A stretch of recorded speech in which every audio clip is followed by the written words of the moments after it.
जो सुहागिन स्त्रियां आज के दिन भाद्रपद शुक्ल तृतीया को निर्जल और निराहार रहती हैं, पूर्ण श्रद्धा और निष्ठा से यह हरतालिका तीज का व्रत करती हैं, उन्हें देवी पार्वती स्वयं अद्वितीय सौभाग्य का आशीर्वाद देती हैं।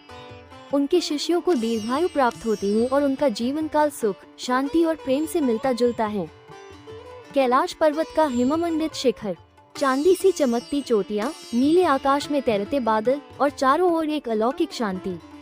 भगवान शिव अपनी समाधि में लीन हैं। नारायण नारायण, प्रभु ब्रह्मा, पालनहार विष्णु, ये क्या हो रहा है? दक्ष कन्या सती के आत्मदाह के बाद महादेव शिव वैराग्य में लीन हैं। सृष्टि का संतुलन बना हुआ है। उनके टैप से ब्रह्मांड में ऊर्जा का प्रवाह अवरुद्ध हो रहा है। देवर्षि, तुम सत्य कहो हो। सती के वियोग में शिव का यह वैराग्य अत्यंत गहरा है। उन्हें पुनः गृहस्थ धर्म में लाना अत्यंत आवश्यक है, अन्यथा प्रलय का संकट उत्पन्न हो सकता है। ब्रह्मा जी, इसका समाधान भी तो महादेव ने स्वयं ही सुझाया था।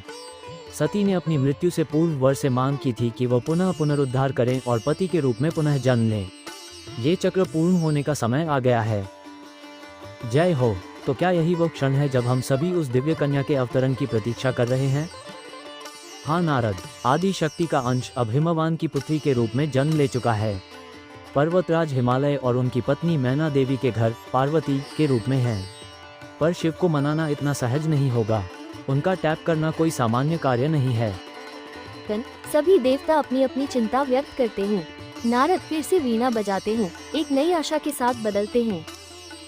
हिमालय का भव्य महल, जहां हिममंडित पर्वत श्रृंखला के दर्शन होते हैं। महल के आंगन में रंग बिरंगे फूल खिले हैं। युवा पार्वती अपनी सखियों के साथ खेलती हैं। उनकी आंखों में एक विशेष चमक है, एक अलौकिक आभा है, उनका व्यक्तित्व से झलकता है। वो अन्य बच्चों से अलग, शांत और ध्यानमग्न स्वभाव की हैं। उनकी सबसे प्रिय सखी विजयी उनके साथ हैं, जो उनकी हर इच्छा को समझती हैं। पार्वती कभी कभी पास के छोटे शिव मंदिरों में ध्यान आकर्षित करती हैं। मैना, हमारी पुत्री पार्वती बहुत विलुप्त है। बचपन से ही एक अद्भुत आकर्षण समाहित है, एक ऐसी दिव्यता जो सामान्य कन्याओं में नहीं होती। वो खेल से अधिक शिव सारस में लीन रहती है। स्वामी, मुझे भी लगता है कि हमारी बेटी साधारण नहीं है। उनके जन्म के समय ही आकाश में दिव्य प्रकाश आया था, लेकिन मैं चिंताग्रस्त रहता हूँ। क्या वो कभी एक सामान्य गृहस्थ जीवन शैली वाली है? पार्वती मंदिर के बाहर और अपने माता पिता के पास आती हैं। माता जी, आप किस विषय पर चर्चा कर रहे हैं? कुछ नहीं बेटी, आपके के भविष्य के बारे में सोच रहे थे। बड़ी हो गई हो, जल्द ही विवाह योग्य हो जाएगी। मेरा भविष्य तो मुझे बचपन से ही स्पष्ट है। मेरा जीवन केवल महादेव शिव के लिए समर्पित है। मैं उन्हें ही पति के रूप में प्राप्त करना चाहता हूँ। हिमालय और मैना एक दूसरे को देख रहे हैं। वे जानते हैं कि यह शिव उनकी बेटी के लिए उपयुक्त नहीं है। वे तपस्वी हैं, निर्धन हैं, भस्म लपेटे हुए हैं। किसी राजा के लिए ये सिखाया नहीं गया है। पुत्री, शिव तो वैरागी हैं, दिगंबर हैं, शमशानवासी हैं। उनके पास कोई घर नहीं, कोई संपत्ति नहीं। तुम एक राजकुमारी हो, सुरक्षा सुख सुविधाओं की आवश्यकता होगी।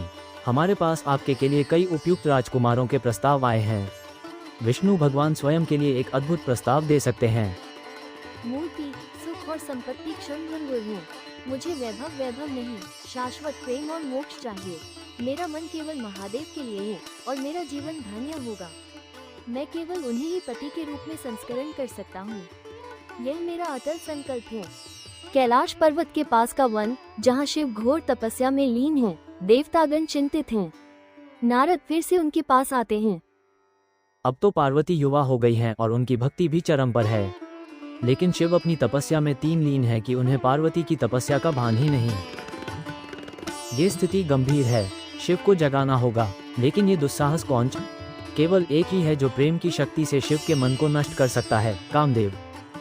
सभी देवता कामदेव और रति को बुलाते हैं। कामदेव अपने पुष्प बाणों के साथ आते हैं। उनके चेहरे पर हल्की सांसें होती हैं। देवगण, आप मुझे क्यों स्मरण कर रहे हैं? कामदेव, तुम ही सृष्टि के संतुलन को बनाए रखने वाले हो। महादेव शिव को प्रेम के बंधन में बांधना होगा। उनके को ताप भंग करना होगा, ताकि उनका विवाह पार्वती से हो सके और सृष्टि का कल्याण हो। हे देवराज, यह अनर्थ है। शिव के ताप से मृत्यु होना। डॉक्टरी सुझाव इस प्रकार है। उनकी क्रोधाग्नि से समस्त ब्रह्मांड भस्म हो सकता है। स्वामी, ऐसा साहस मत करो, यह अकल्पनीय है। कामदेव, ये सृष्टि के हित में है। पार्वती की भक्ति निष्कंप है, शिव को अंततः उसे स्वीकार करना ही होगा। तुम बस एक निमित्त मात्रा बनोगे। कामदेव अनिच्छा से तैयार होते हैं, रति को दिलासा देते हैं।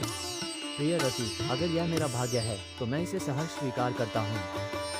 कामदेव अपने पुष्प बाणों और धनुरों के साथ शिव के तप स्थल पर पहुँचते हैं। पार्वती के पास ही शिव की सेवा में लीन हैं, उन्हें फूल बनाकर रख रहे हैं, पर शिव अभी भी अपनी समाधि में हैं। कौन दुस्साहसी है जिसने मेरे तप को तोड़ने का प्रयास किया? कामदेव भस्म हो जाते हैं, केवल उनकी राख बचती है। रति विलाप वहाँ उपस्थित होते हैं, सभी देवता तत्व हो जाते हैं। पार्वती भी इस घटना से स्तब्ध रह जाती हैं। शिव पुनः समाधि में हो जाते हैं। पार्वती कामदेव की मृत्यु से आहत हैं, पर उनका संकल्प और भी दृढ़ हो जाता है। वो समझते हैं कि प्रेम केवल बाहरी गुणों से नहीं